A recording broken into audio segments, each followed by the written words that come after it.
Ya estamos en esta gran transmisión del día de hoy desde INDECAP y estamos aquí para llevar una clase, nosotros denominamos clases especiales abiertas para todos ustedes, para toda la comunidad jurídica, sobre todo para INDECAP, res- respecto de los nuevos perfiles docentes que vamos a estar teniendo aquí en INDECAP y que para nosotros es sumamente importante su opinión. Entonces, hoy está con nosotros el doctor Carlos Chacón Soto, que es director de estrategia.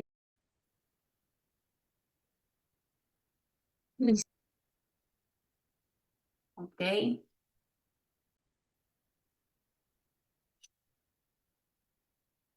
Bueno, pues buenas noches a todos. Ya estamos en esta gran transmisión del día de hoy desde INDECAP y estamos aquí para llevar una clase, nosotros denominamos clases especiales abiertas para todos ustedes, para toda la comunidad jurídica, sobre todo para INDECAP, respecto de los nuevos perfiles docentes que vamos a estar teniendo aquí en INDECAP y que para nosotros es sumamente importante su opinión. Entonces, hoy está con nosotros el doctor Carlos Chacón Soto, que es director de estrategia y desarrollo de firmas legales, con un tema muy interesante, la culpabilidad en el contexto de las neurociencias. Y me voy a permitir, doctor, leer un poquito de su currícula, a efecto de que lo conozcan un poquito quienes aún no lo conocen. Él es doctorando por el Instituto de Estudios y Capacitación Jurídica que está cursando actualmente. Cuenta con una maestría en ciencias penales con especialización en ciencia jurídico-penal por el INACIPE, una maestría en criminalística por la misma institución, otra maestría en amparo penal. Es especialista también en el Sistema Integral de Justicia Penal para Adolescentes. También tiene una especialidad en mercadotecnia, una licenciatura en mercadotecnia también. Evidentemente es licenciado en Derecho por la Universidad Autónoma Metropolitana. También cuenta con una licenciatura en actuaría y bueno, es abogado postulante en la Sociedad Iberoamericana de Abogados ACE. También es docente en diversas instituciones públicas y privadas, entre las que destacan la Universidad Tres Culturas, la Universidad Autónoma Metropolitana, la Universidad Tecnológica de México, la Universidad Chapultepec, el Instituto Leonardo Bravo. Y bueno, pues es capacitador en el sistema de justicia penal acusatorio. Entonces, bueno, pues el doctor está con este tema que creo que es importante abordarlo. No se ha hablado mucho en INDECAP de estos temas que me parecen relevantes, como es la culpabilidad en el contexto de las neurociencias. Entonces, pues doctor, bienvenido a INDECAP en este perfil docente. Y bueno, pues sería importante que les mencione a los compañeros que tenemos conectados dentro de la plataforma de Zoom cómo va a ser la dinámica de la clase para que ellos sepan en qué momento pueden hacer algún comentario o alguna pregunta, por favor.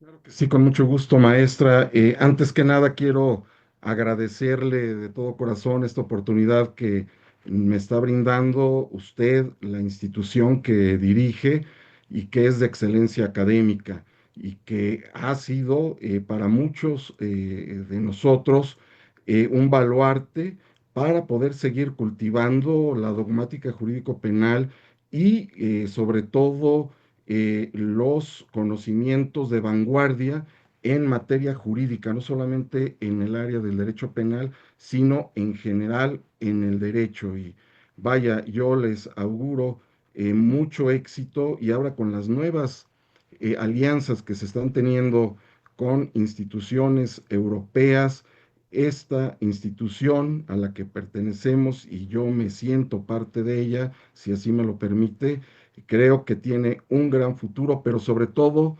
esta noble tarea de difundir el derecho, de capacitar a todos los operadores jurídicos es de admirar y de agradecer. Claro que sí, maestra. Vamos a hacer la exposición y en cualquier momento que las personas que nos hacen favor de acompañarnos este día quieran intervenir, lo pueden hacer, no tengo ningún inconveniente en ello, ya sea levantando su mano virtual o enviándonos algún mensaje por medio del chat, con mucho gusto lo atenderemos.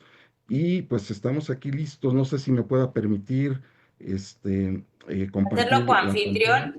Claro que sí. Michelle, ¿nos apoyas con el doctor para que pueda compartir pantalla, hija? Pues bienvenido, doctor, y queda usted a cargo. Muchísimas gracias, le agradezco mucho.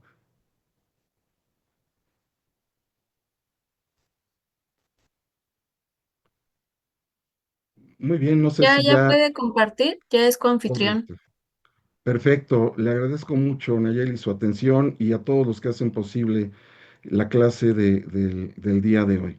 Muy bien, pues me voy a permitir compartir mi pantalla para que veamos una presentación que he preparado especialmente para esta ocasión. No sé si ya se vea mi pantalla. Sí, doctor, ya se Sí, ve. ya se ve. Listo.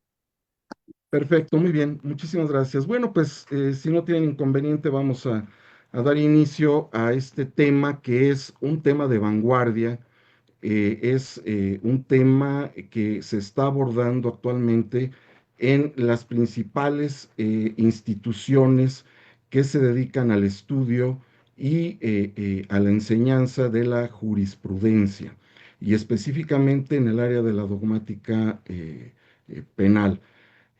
El aspecto de la culpabilidad en el entorno de las neurociencias, sobre todo a partir de mediados del siglo pasado, ha tenido un auge tremendo, porque han habido grandes avances en esta ciencia interdisciplinaria que está relacionada con el estudio del cerebro humano, bueno, en general del encéfalo, y con motivo de ello también el estudio del comportamiento humano. Y esto tiene una relación muy estrecha con el derecho, porque como ustedes bien lo ubican, el derecho se ha definido como la, la- la- el conjunto de normas que regulan el comportamiento humano. Y aquí viene la clave, el comportamiento humano en sociedad. Y aquí viene la clave, comportamiento humano. El derecho no puede ser ajeno a la realidad, al mundo de la facticidad, y tiene que recurrir a las ciencias fácticas y especialmente a las neurociencias, a la biología, para los efectos de comprender qué es esto de el comportamiento humano, cómo surge, cómo se genera y cuáles serán entonces cuál será su trascendencia en el mundo jurídico. Bueno, voy a comenzar esta reunión con una breve historia. Seguramente eh, la mayoría de las personas aquí presentes han tenido algún encuentro, unos más cercanos que otras, con un mamífero que resulta no ser siempre de nuestro agrado. Y estamos hablando aquí de un roedor que en latín se le denomina mus, el ratón precisamente. A propósito, hay un dato muy interesante. Ustedes sabían que en la Ciudad de México tenemos una población de ratas que equivale más o menos a 10 ratas por cada habitante.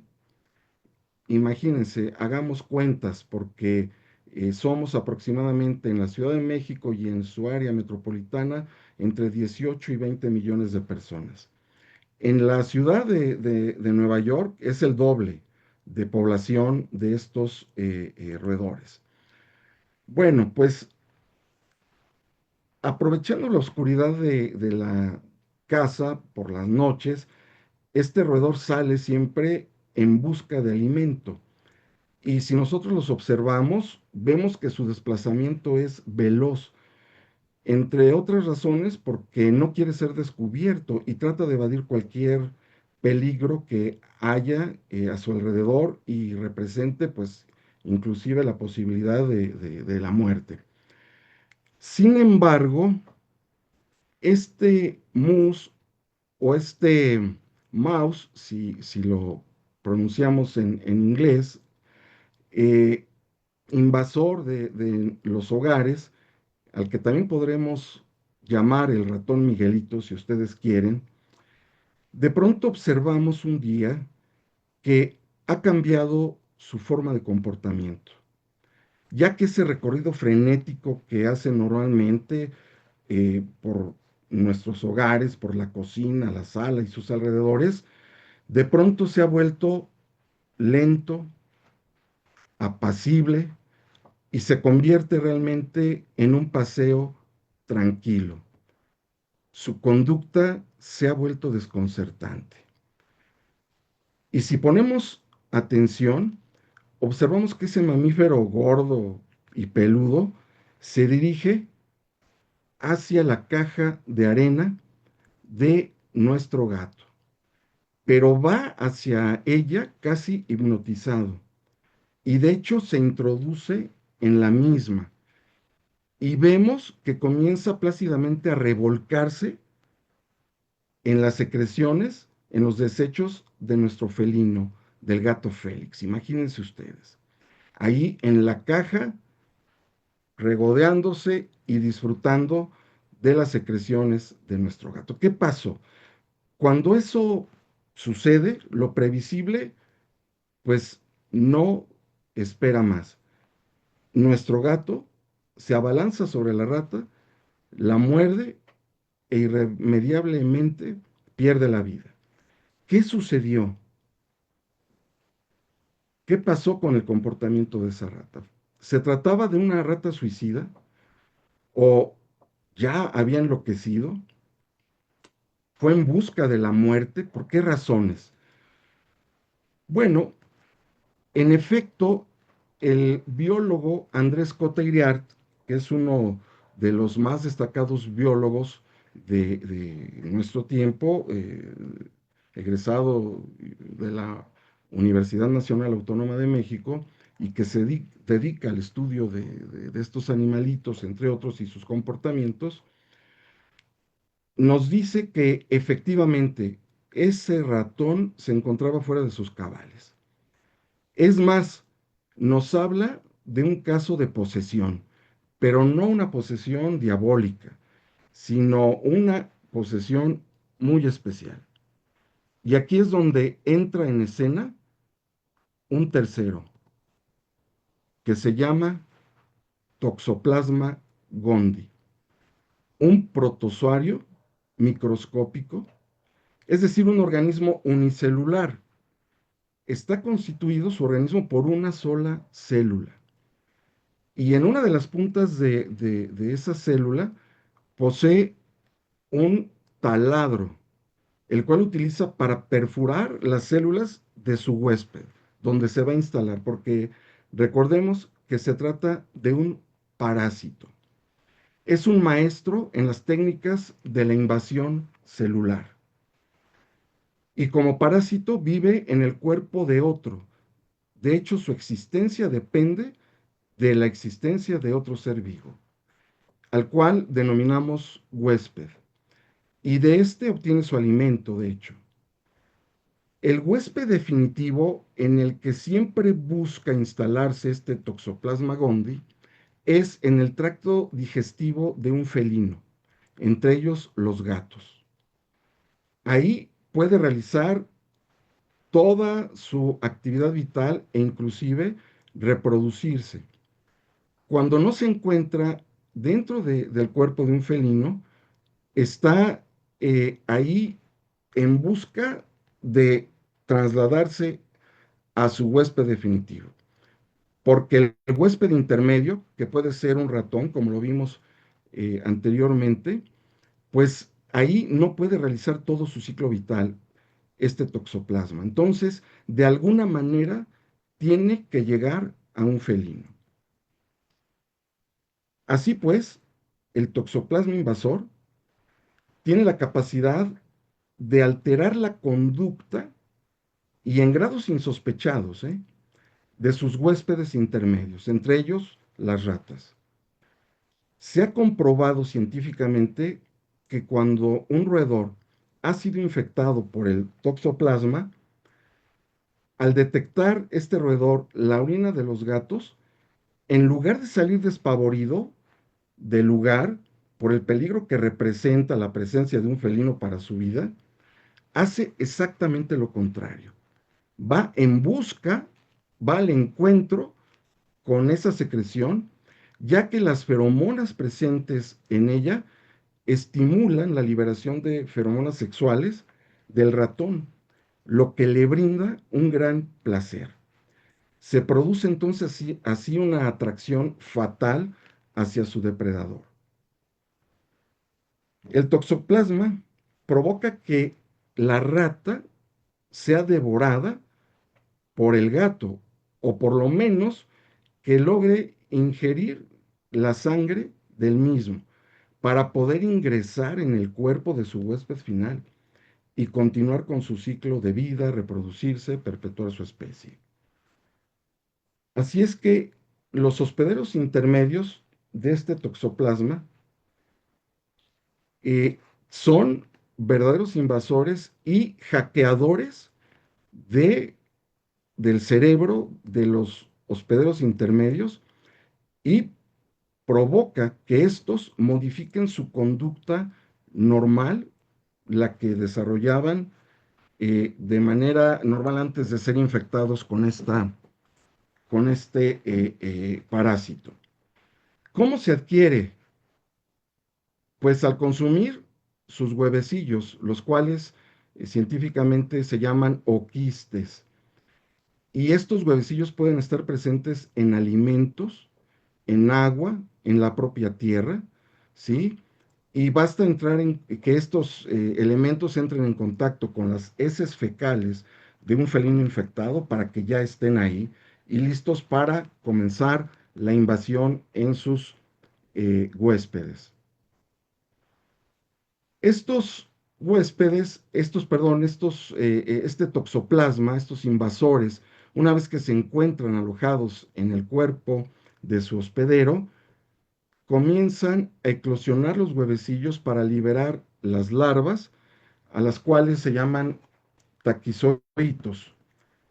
Y estas comienzan a dispersarse por todo el cuerpo humano, ¿sí? En los tejidos nerviosos, musculares, abriéndose paso hacia el cerebro, lo cual les lleva aproximadamente 6 semanas. Pero una vez instalado el toxoplasma en el cerebro, comienza el proceso de manipulación. Hace todo lo posible por llegar al tracto digestivo de un gato. Para ello, ¿qué es lo que hace el toxoplasma? Interfiere en las secreciones hormonales de su hospedero, las cuales están íntimamente relacionadas con la conducta. Altera la actividad de la amígdala, que es la estructura cerebral, como pueden ver aquí en nuestra imagen, y que funge como una glándula reguladora del miedo, del estrés, de la ansiedad, entre otras respuestas emocionales. De hecho, a la amígdala se le reconoce como el centro del miedo. Participa en la regulación del comportamiento. La amígdala es responsable, entre otras funciones, de provocar la aversión instintiva, en el caso de los ratones, hacia sus depredadores potenciales. Pero el toxoplasma, al entrar en el cerebro y comenzar a alterar el funcionamiento de la amígdala, provoca que estos ratones infectados tiendan a ser menos precavidos.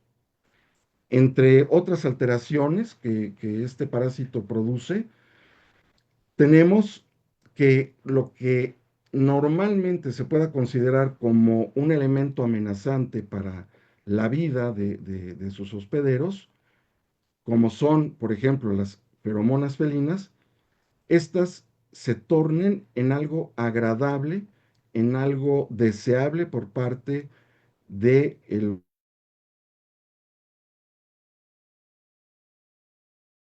para ellos y se logre la aproximación hacia este fuente de satisfacción. A ver, este toxoplasma gondii, dentro de su material genético, eh, existen capacidades para la producción de una hormona que se llama, y seguramente ustedes han escuchado hablar de ella, la dopamina, que es también un neurotransmisor que se identifica con el placer. En pocas palabras, como lo dijimos, el Toxoplasma gondii hackea el cerebro de sus anfitriones. Y el Toxoplasma hembra produce decenas de miles de huevecillos. Así es que imagínense, cada felino infectado se convierte en una especie de bomba de propagación masiva de este Toxoplasma gondii por el resto de sus vidas. Oigan, pero hablamos de los ratones. ¿Qué pasa con los seres humanos? Pueden ser hospederos del Toxoplasma gondii y por tanto víctimas de todas sus artimañas manipuladoras. Increíblemente, como lo pueden ver aquí en nuestra imagen, un tercio de la población mundial está infectada por Toxoplasma gondii. Estamos hablando de casi 3.000 millones de personas sufren de toxoplasmosis. Existe un centro de investigación en Estados Unidos que pertenece al gobierno de los Estados Unidos. Estamos hablando del National Center for Biotechnology Information, que ha revelado que la toxoplasmosis produce, se produce principalmente por el contacto con gatos infectados,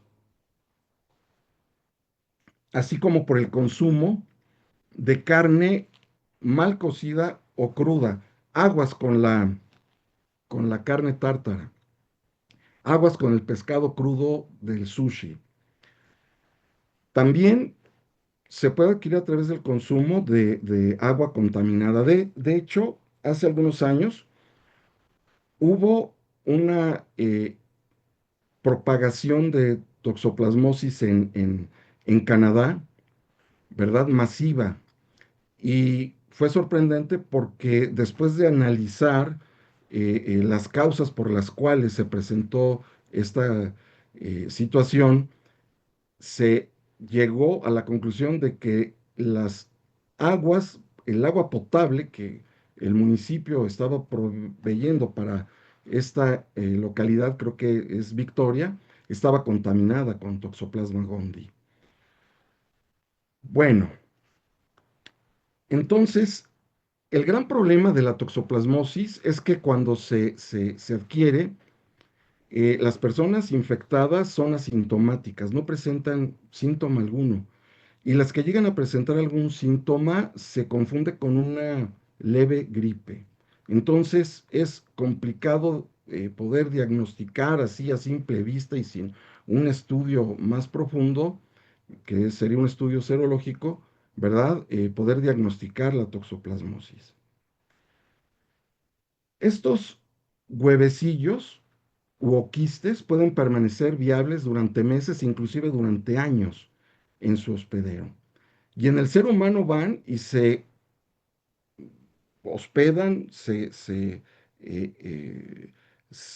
llegan a colocarse cómodamente en nuestro cerebro, formando quistes, formando pequeños, si ustedes quieren así, tumores, en donde está este parásito y está actuando.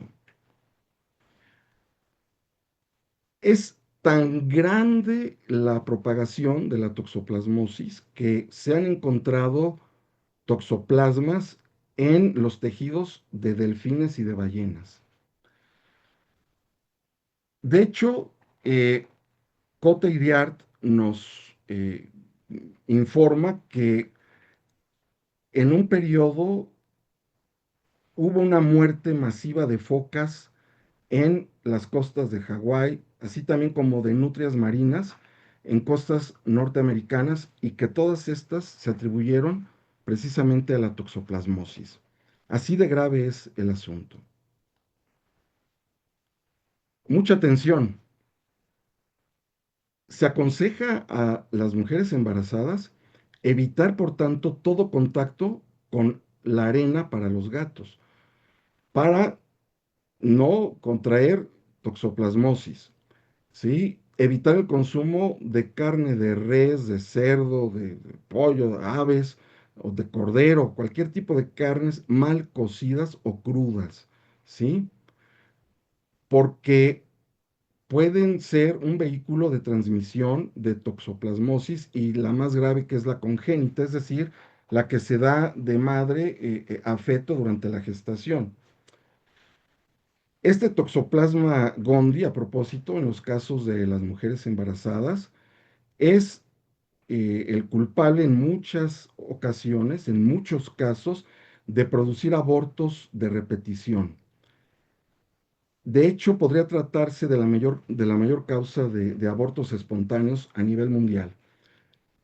Y si no produce los abortos, puede ocasionar malformaciones severas o enfermedades incapacitantes en el producto de la concepción. Es por eso que cuando una pareja se embaraza y acuden con el ginecólogo, este de inmediato ordena estudios de sangre para ver si se encuentran ahí algunos rastros de Toxoplasma gondii, ¿sí? Y se hace esta comprobación de manera indirecta. Lo vamos a ver ahorita enseguida. El análisis se hace en sangre para detectar anticuerpos. Anticuerpos que vamos a ver ahorita en una próxima lámina, que son IgG o IgM. Cuando se detecta la presencia de anticuerpos IgM, significa que hubo una infección, se infectó esta persona recientemente con toxoplasmosis o que la infección se encuentra activa en el plasma sanguíneo. De esta manera se determina si el sistema inmunológico ha entrado en contacto o no con el toxoplasma gondii. A ver, los científicos afirman que existe una correlación relevante entre la toxoplasmosis y diversas patologías mentales, tal como la esquizofrenia, el trastorno de déficit de atención, muchos casos de autismo también, con la predisposición a desarrollar adicciones, ojo, y sobre todo con alteraciones de la conducta y la personalidad. Es aquí donde vamos ya aterrizando hacia nuestra área de la culpabilidad, en donde sabemos todos, por lo que se ha establecido dentro de la dogmática jurídico-penal, que la culpabilidad consiste en un juicio de reproche, en reprocharle a la persona por qué se comportó de esa manera, eligiendo el delito, eligiendo la conducta antisocial y no se comportó de una manera distinta teniendo la posibilidad de hacerlo.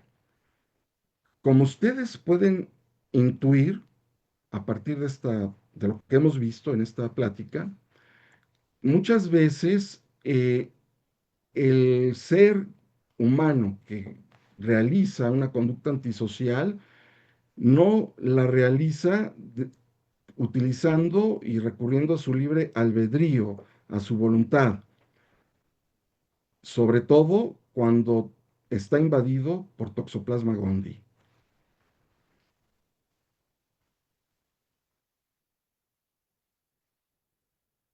Bueno, aquí tenemos precisamente los tipos de anticuerpos que se generan en el cuerpo de un ser humano cuando entra en contacto por vez primera con ese invasor.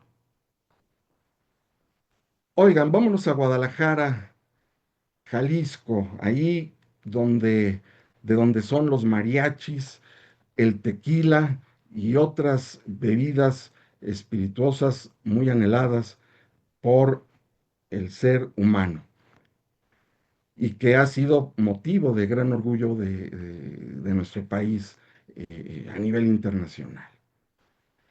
¿Por qué nos vamos hacia allá? El 11 de octubre el 11 de octubre del año 2013, el National Center for Biotechnology Information publicó los resultados de un estudio realizado en esa capital del estado de Jalisco, en Guadalajara. ¿Por qué? Resulta que comenzó a incrementarse la cantidad de hechos de tránsito terrestre, de siniestros, como atropellamientos, choques, y fue de pronto un boom en la incidencia de este tipo de hechos. Fue algo anormal. Entonces decidieron ir a las causas, ver qué es lo que estaba provocando que las personas tuvieran este tipo de incidentes, que se incrementaran el número de hechos de tránsito terrestre. Y para ello se recurrió, obviamente, a la Universidad Autónoma, a sus laboratorios y, entre otros, también a estos especialistas extranjeros. Bueno, pero la investigación estuvo a cargo de nuestros connacionales, de nuestros científicos, y cuando publican los resultados fue sorprendente, porque los estudios revelaron que estos incidentes estaban íntimamente relacionados con la infección por Toxoplasma gondii en los conductores involucrados en accidentes de tránsito en el área metropolitana de Guadalajara. Este estudio puede ser consultable, aquí tengo la URL para quien guste y consultarlo, es de acceso gratuito y no solamente se encuentra este estudio, hay estudios que se hicieron también en el estado de Durango, por ejemplo, y también estudios que se han hecho en otras latitudes relativas al comportamiento humano en relación al Toxoplasma gondii. ¿Qué conclusiones podemos destacar de este estudio? Perdón, ¿hay alguna pregunta? Discúlpenme, no he consultado el chat. ¿Hay algún comentario que quieran hacer al momento? No, está muy interesante. Yo considero que debería de seguir, continuar, y yo creo que posteriormente sí vamos a tener muchas dudas. Yo en lo personal sí tengo, pero la dejo hasta el último para hacer un comentario. Es maravilloso. Estoy fascinada con esta plática. Muy amable, gracias. Bueno, con mucho gusto. Entonces, prosigamos con nuestra charla.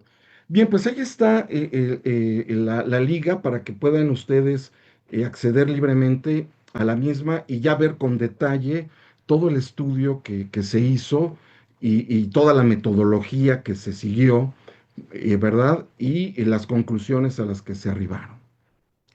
Bueno, dentro de las conclusiones, destacamos lo siguiente. Uno, la prevalencia de toxoplasmosis en la población general de Guadalajara, en ese momento que se hizo la medición, rondaba aproximadamente en el 32% de la población. Luego, en segundo término, la toxoplasmosis, nos dicen los resultados de estos estudios, pueden ocasionar lesiones oculares y, ojo, aquí muy atentos, disminución de los reflejos de reacción. Es decir, puede provocar la toxoplasmosis una ralentización de nuestra respuesta ante ciertos fenómenos que requieren, ¿sí?, que nosotros actuemos de manera casi instantánea, como el hecho de percatarnos como conductores de pronto que alguien, una persona se atraviesa inesperadamente, en microsegundos nosotros tenemos que aplicar el bloqueador de las ruedas, los frenos, para evitar el atropellamiento. en una persona sin toxoplasmosis, la respuesta, la rapidez, la velocidad de esta respuesta tiene un número específico. Pero cuando hay toxoplasmosis, este, esta rapidez de respuesta disminuye considerablemente. Por lo tanto, es más factible que se produzca el incidente, el atropellamiento en este caso, o la colisión entre vehículos. Tres, la presencia de el Toxoplasma gondii en estos conductores, en estas personas que se prestaron voluntariamente para formar parte de esta investigación, la presencia de la toxoplasmosis en estas personas se asocia con el riesgo de accidentes de tránsito. Esa es una conclusión muy clara, ¿sí? La toxoplasmosis va a disminuir, va a aumentar más bien el tiempo de reacción de los conductores infectados, lo que explica la mayor probabilidad de accidentes de tráfico, ¿sí? Que puedan provocar estos sujetos infectados. Esta misma institución, si ustedes consultan la página, encontrarán que en otro estudio, sobre todo dirigido hacia las mujeres y relacionado con el tema de las migrañas, ¿sí? Se comenzó a hacer este estudio y ver si existía una relación entre toxoplasmosis y migrañas también. Bueno, en estos otros estudios se confirma que la toxoplasmosis latente también se asocia con los cambios de personalidad. Se ha comprobado lo que ellos llaman una disminución en la fuerza del superyo, ¿sí? Acuérdense ustedes que ahí Sigmund Freud nos hablaba del yo, del ello, del superyo, y el superyo que es como el vigilante de nuestras acciones, de nuestra conducta, es como la conciencia y que nos va a estar recriminando cuando realizamos alguna conducta contraria a las normas morales, etcétera. Sí, está en vigilancia siempre. Pero cuando hay toxoplasmosis, ¿qué creen? Ese observador diligente se relaja y como que va aceptando más cosas y dice, bueno, pues todo va bien, no te preocupes, ¿sí?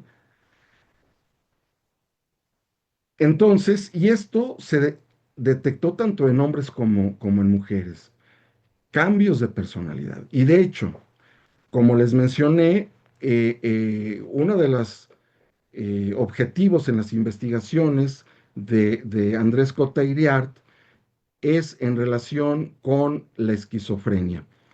Él se dedica a investigar a partir de una experiencia personal que él narra en un libro que acaba de publicar y que ahorita se los voy a mostrar.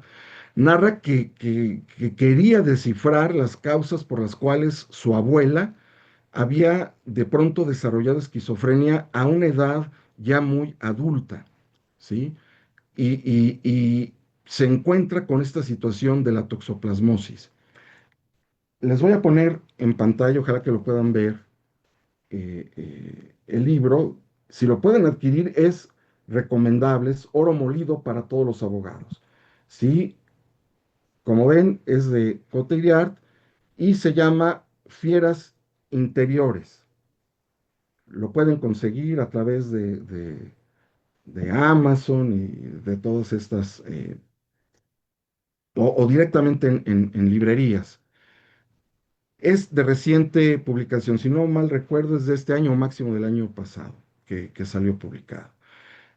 Entonces, vean, la toxoplasmosis está relacionado con los cambios de personalidad, a tal punto que se pone inclusive en duda qué tan válido es hablar actualmente de la libertad total de elección, de voluntad que tenga el ser humano. Porque a lo mejor somos títeres de un titiritero unicelular, imagínense ustedes. Al menos 40 estudios han confirmado la mayor prevalencia de toxoplasmosis en pacientes esquizofrénicos. Este toxoplasma tiene la capacidad de secretar dopamina a montones, en cascada, así como alterar la producción de diversas hormonas en nuestro cuerpo. Recordemos que un exceso de dopamina está relacionado con la esquizofrenia y un déficit de dopamina está muy relacionado con la depresión.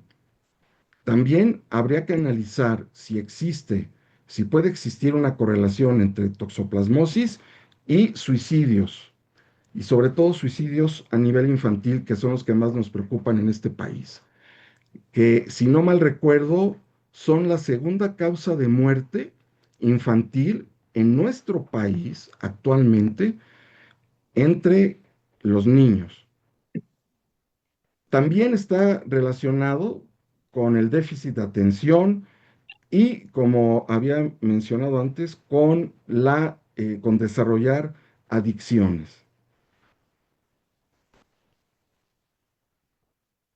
Entonces, la interrogante que surge de manera inmediata es, a ver, desde el punto de vista normativo, hablando de la culpabilidad como ese elemento del delito, aquí cabe recordar que el delito, nosotros, bueno, la dogmática jurídica penal lo ha definido como la conducta típica antijurídica y culpable, ¿sí?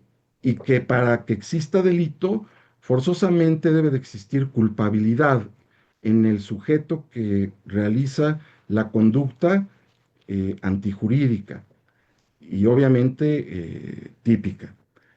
Pero esto está relacionado con un reproche que se le hace a la persona por haberse conducido de esa manera lesiva, ¿verdad? Que ataca los intereses más preciados de la sociedad, que así se denominan los bienes jurídicos, ¿sí? Y por no haberse decidido por realizar una conducta diversa, por no lesionar o poner en peligro esos bienes jurídicos. Y hay un elemento dentro de la culpabilidad, si ustedes recuerdan, que es la exigibilidad de una conducta distinta, como lo estamos mencionando. A ver, este elemento, en función a lo que hemos expuesto ahorita, y nada más es la toxoplasmosis, tendría que representarse, tendría que reformularse, perdón, repensarse, eh, tendría que buscar fundamentos distintos a los que sustentan actualmente este concepto. Tendríamos que acudir precisamente a las ciencias fácticas, como son las neurociencias, la biología, para sustentar y actualizar estos conceptos que tienen trascendencia al momento de resolver una causa penal. Nosotros sabemos que desde el punto de vista normativo, para poder declarar culpable a una persona de un delito, se requiere que ésta tenga primeramente la capacidad de culpabilidad, es decir, imputabilidad, que es un término de carácter jurídico, de carácter normativo, y que se relaciona con la capacidad de comprender la ilicitud de la conducta y de actuar conforme a esa comprensión. También se exige, para que haya culpabilidad, que el sujeto que actúa tenga conocimiento de la ilicitud de su hecho, de que su hecho es antijurídico, de que está prohibido por una norma jurídica. Es decir, para poder motivar su comportamiento en la norma, pues primero tiene que conocer la existencia de la misma, no a un nivel como los abogados, ¿verdad? Sino que ese conocimiento tiene que ser en cuanto a una conciencia de que lo que se está haciendo se encuentra prohibido por la ley. Aunque no conozca qué artículo del Código Penal lo establece o de otra legislación que contenga un tipo penal donde se prohíbe esa conducta. No, a ese nivel no se exige el conocimiento de la antijuridicidad, sino que se tenga esa conciencia de que lo que se está haciendo está prohibido. Pero además, también a ese sujeto activo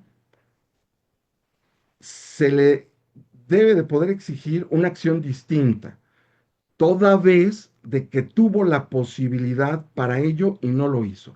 Y es aquí donde entran las neurociencias y donde entra la biología, donde entra los estudios del desarrollo, la psicología del desarrollo, entre otras que aquí en INDECAG, por cierto, se han tocado y de manera muy seria, ¿sí? Muy profunda, por diversos académicos muy preparados en la materia. Entonces, ¿cómo exigir un comportamiento a una persona que efectivamente no pudo observar?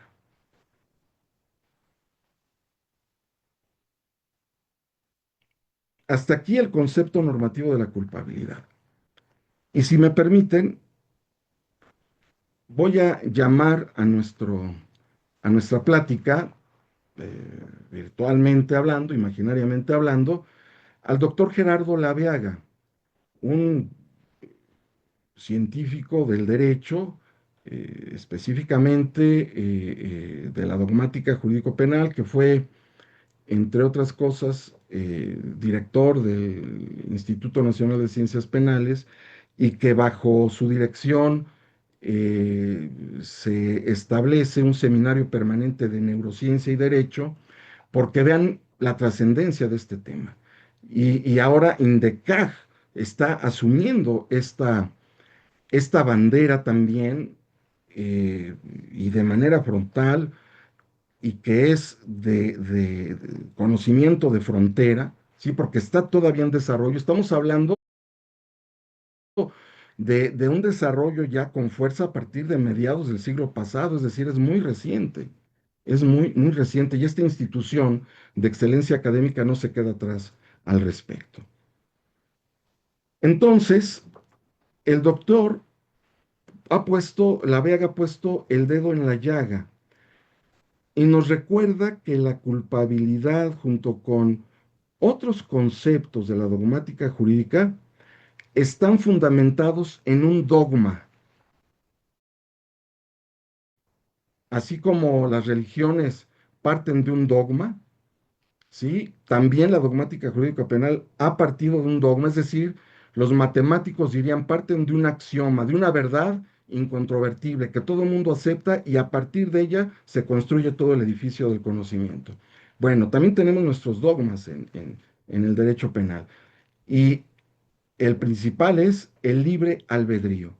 Se acepta como cierto, como válido, que todas las personas actúan de manera libre, digo, salvo algunas excepciones, porque exista alguna causa de inimputabilidad y que la propia norma establece cuáles son, sin acudir a las ciencias fácticas, sin acudir a la neurociencia, sin acudir a la biología en este caso. Entonces, esta justificación, si no tiene un fundamento biológico, nos dice la Beaga, pues resulta ser mera acrobacia mental, mera especulación. Las emociones, los pensamientos que dan origen a nuestra conducta tienen una base material en nuestro organismo. Nuestra conducta, de hecho, es el resultado de la interacción de nuestro organismo, de cuestiones de carácter fisiológico, con el medio ambiente. Es decir, no, tampoco podemos ser reduccionistas e irnos a un extremo del que se le ha llamado el biologicismo, de reducir todo a las cuestiones biológicas. No, acuérdense, se dice por la OMS que somos una unidad no solamente biológica, sino también social y psicológica, ¿sí? Biopsicosocial, una unidad biopsicosocial. Y entonces también el medio ambiente tiene mucho que ver en la determinación de la conducta del ser humano. El medio en el que nos desenvolvamos, ¿sí? Puede determinar claramente nuestra conducta. Vamos a poner un ejemplo.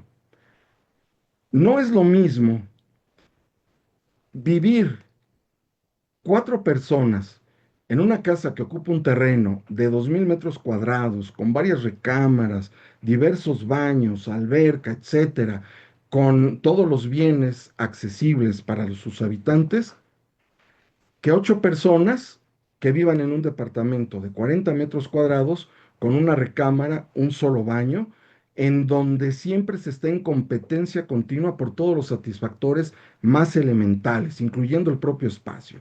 Todos están peleando por el baño, todos están peleando por la regadera, todos están peleando por el lugar para tener intimidad, etcétera. Eso está ocasionando un estrés en el organismo de los habitantes de esa casa. Bajo tales circunstancias, esas circunstancias extremas que estamos narrando y que no son nada excepcionales, sobre todo en nuestro país, nuestro cuerpo genera cortisol, una hormona que explica la violencia. Es más, esta hormona en el medio médico y biológico se le conoce como la hormona del estrés. El cortisol es la herramienta principal del cuerpo para dar respuesta en casos de lucha o huida. Niveles altos de cortisol nos ponen en un estado de irritabilidad, de hipervigilancia y de tensión. El caso es que cuando nuestro organismo produce este cortisol y cuando lo produce en exceso, tarda más o menos 15 días en desecharlo. Pero cuando día con día, noche tras noche, día a día, durante toda la semana, durante todo el mes, durante todo el año, tenemos esas circunstancias, ese ambiente que provoca que nuestro organismo produzca el cortisol, ¿qué creen? Ya no lo volvemos a desechar. Y entonces siempre estamos en ese estado de irritabilidad, de hipervigilancia y de tensión. Niveles de cortisol altos se relacionan con las iras momentáneas, con las explosiones emotivas que surgen, que de pronto dicen uno, ¿qué le pasó a esta persona? Pues, explotó de pronto, todo iba bien, ¿sí? La persona se siente abrumada por el estrés y reacciona de manera explosiva. Pero no porque sea malo, aquí no entran los valores, bueno, malo, no, entran situaciones de carácter biológico.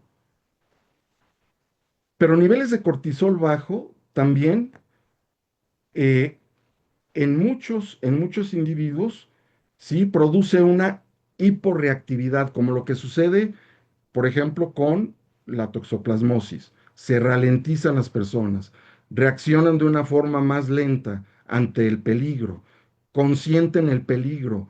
Y es el caso de aquellas personas que decimos, oye, este es muy valiente, es muy arrojado, se enfrenta ante cualquier peligro y no le tiene miedo.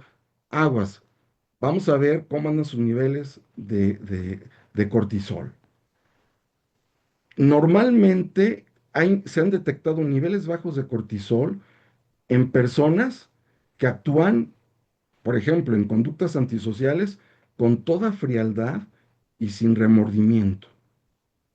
Y decimos, oye, este es un monstruo. Pues es una persona que tiene niveles muy bajos de cortisol. Y vaya, si mezclamos ahora el cortisol con la testosterona, vamos al acabose, ¿sí?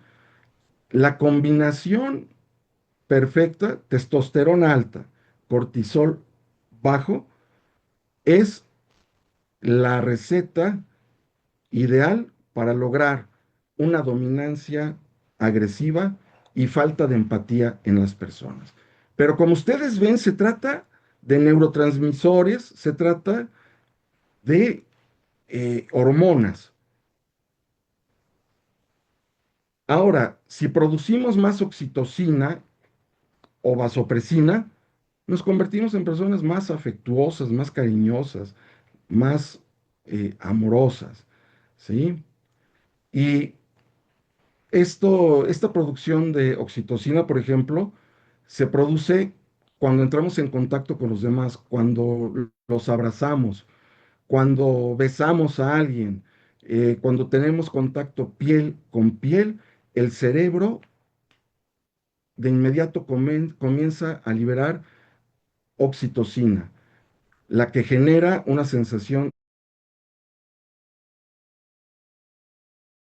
de calma, de bienestar, de placer. Y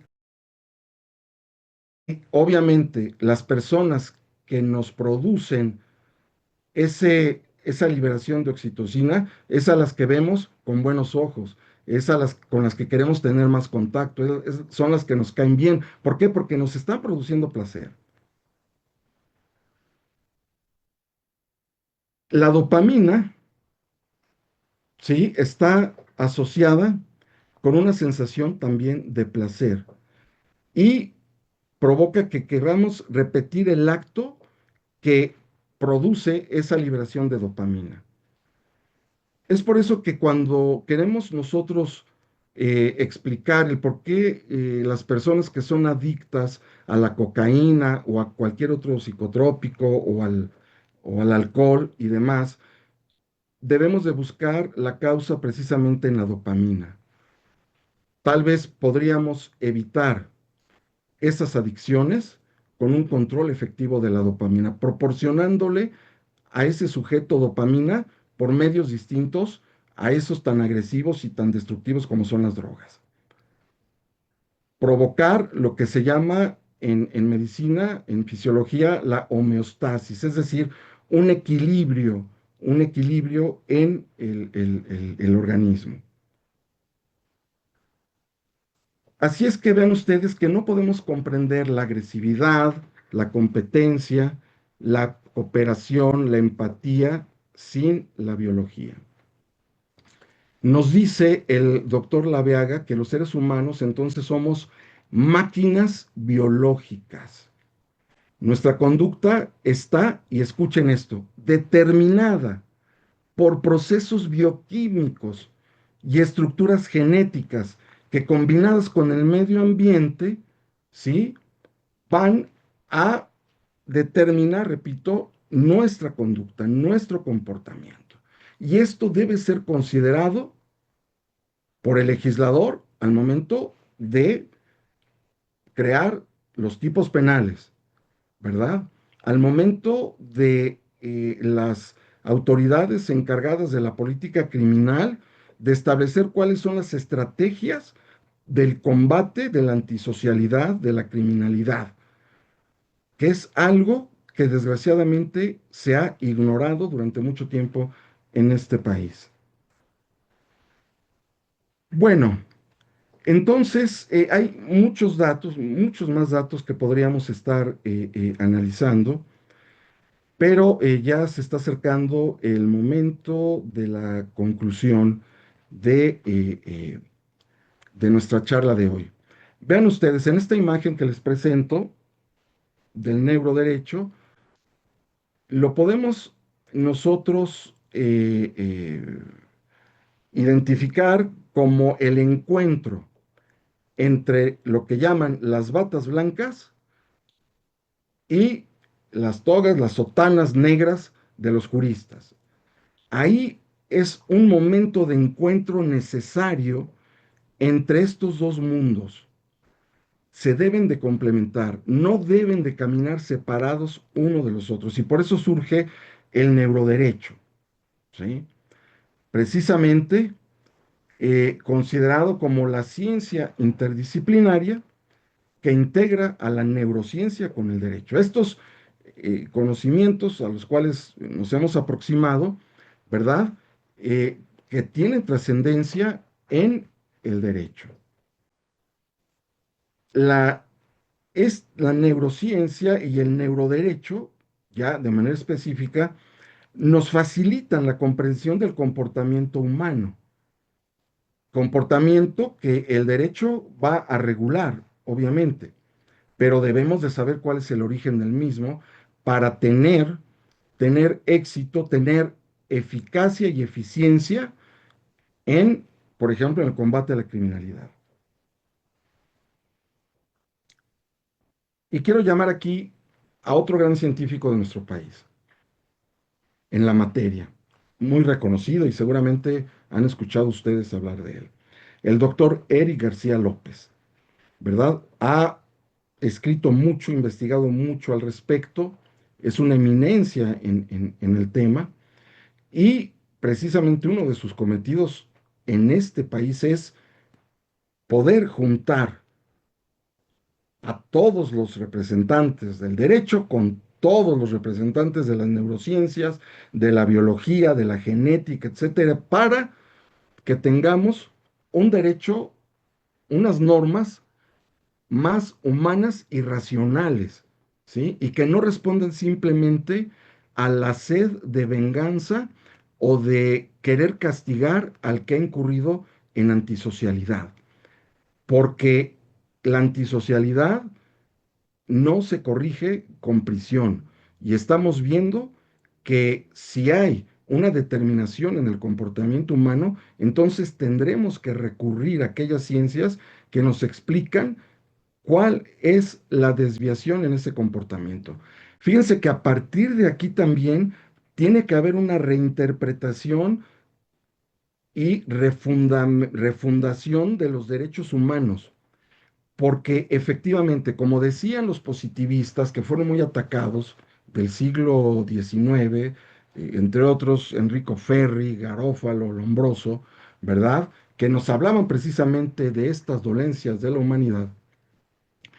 Eh, eh, Vaya, la sociedad no puede quedar ahí a la deriva y a merced de la antisocialidad de las personas que presentan este tipo de problemas. Eh, hay, Se debe dar una respuesta, ¿sí? Pero no es precisamente con prisión, sino que se tendrá ahora que dar una respuesta en una intervención directa en la persona, en el cuerpo de estos sujetos, para lograr la homeostasis. Y eso implicaría tener entonces que repensar el concepto de medidas de seguridad, ¿verdad? Del principio de la defensa social y de la intervención justificada sobre las personas que presentan este tipo de problemas para equilibrarlas. No meterlas a la cárcel, a lo mejor con fármacos. Ahora, el desarrollo de la biotecnología en materia de fármacos, de psiquiátricos, es, tiene un avance enorme, de tal forma, de tal envergadura, que ya los hospitales psiquiátricos tienden a desaparecer, porque ya no es necesario privar de su libertad a una persona que es muy violenta, que presenta esquizofrenia y demás. ¿Por qué? Porque existen los fármacos con los cuales se les puede controlar y pueden ir a su casa y llevar una vida normal, dependiendo de qué es lo que entendamos por normalidad, pero por lo menos inhibir el comportamiento antisocial. Entonces, aquí se tendrían que repensar los derechos humanos, su fundamento y la intervención ahora de ese poder punitivo del Estado bajo estas nuevas circunstancias. Una justificación racional, porque la ciencia está atrás de esto. Y acuérdense, las características de las ciencias y del conocimiento científico es que se trata de un conocimiento racional, un conocimiento sistemático, un conocimiento verificable, un conocimiento falsifiable, es decir, que está en espera también de mejoras, de nuevas aportaciones y de correcciones. El conocimiento científico no es definitivo, siempre está en espera del cambio y así es como evoluciona la ciencia. Entonces, vean cómo la neurociencia nos va a llevar a replantearnos, a modificar e incluso eliminar algunas disposiciones y prácticas del derecho. La regulación, se trata de la regulación de la conducta humana, pero con bases científicas, ¿sí? Es necesario echar mano de la neurotecnología también para evaluar estados mentales, tanto de víctimas como de imputados, así como del propio juzgador, es decir, de todos los operadores jurídicos. Y por eso esto se tendrá que reconfigurar. Por eso al momento de elegir a los juzgadores, a los titulares de los órganos jurisdiccionales, bajo esta perspectiva de la neurociencia, tendrán también que pasar por un examen exhaustivo, no solamente de carácter académico, de sus conocimientos, de las normas, el derecho procesal, de estrategias de litigación, etcétera, no, sino que también tenemos que ver si son personas aptas para poder realizar la actividad jurisdiccional.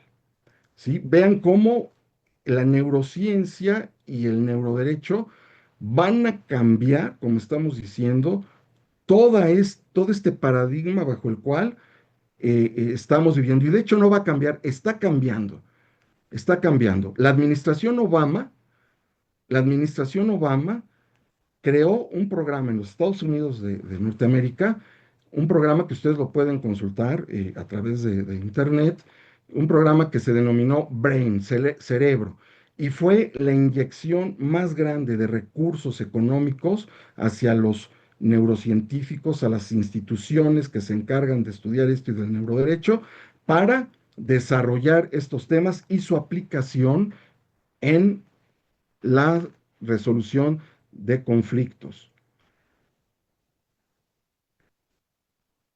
Vaya, creo que yo daría aquí por concluida mi intervención. Espero que haya sido de su interés y que nos ayude a reflexionar acerca de nuestros conceptos que tenemos de la dogmática jurídico-penal, de los fundamentos del derecho y sobre todo de la reacción punitiva del Estado y las perspectivas que hay al respecto. Les agradezco mucho su atención. Voy a dejar de compartir la pantalla para que tengamos oportunidad de interrelacionar. Muchas gracias.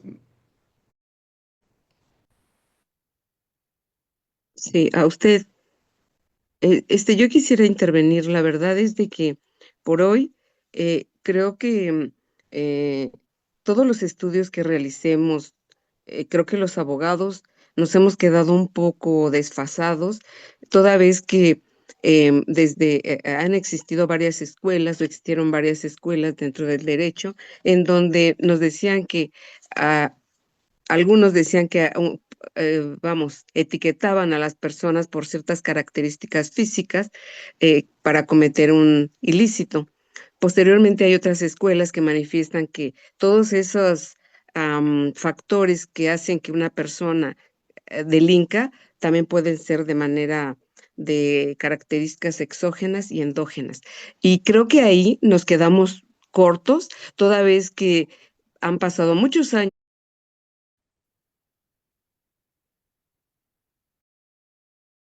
Listo. Ok.